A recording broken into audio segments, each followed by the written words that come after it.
הפחדים האלה ראיתי שזורקת הרבה אנשים בכל הרוחות.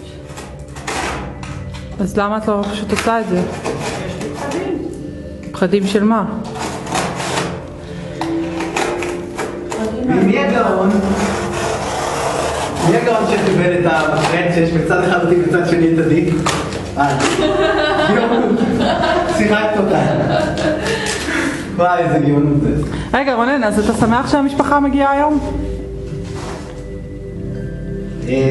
זה לא פשוט לי.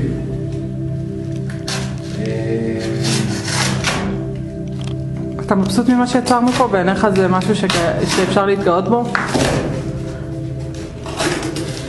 אני לא יודע, ההזיה של בן אדם אחד, זה בן אדם אחר יכול להיות או אדיש כלפי זה, או שזה יעצבן אותו, או שזה ירגש אותו, זה תלוי בבן אדם.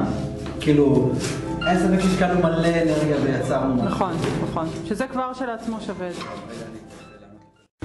ברוכים הבאים את הארוחה שלנו.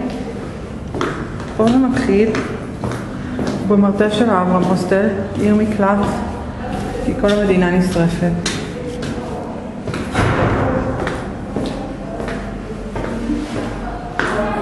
ציורים שצוירו בכל מיני מקומות.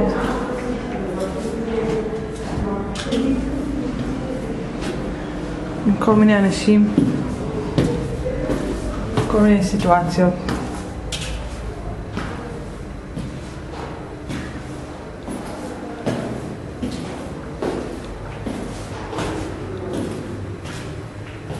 חוויות, רסיסי חיים.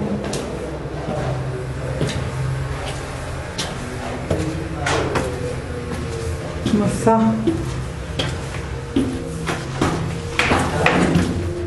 שגרה בחלל של יצירה אינטואיטיבית, דינמי ומשתנה. בוא לעשות בי. אחרת אני אגיע כי יש לו בר מצווה, אז אני אגיע לבר מצווה בשבוע הבא. אנשים יכולים ליצור מה שהם רוצים בתוך החלל. יש המון חומרי יצירה, דברים שאספתי ביער,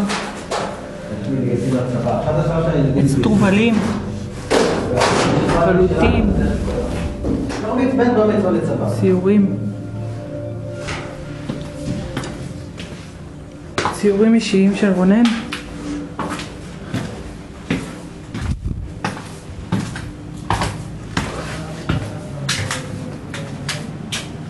עובדי חלומות.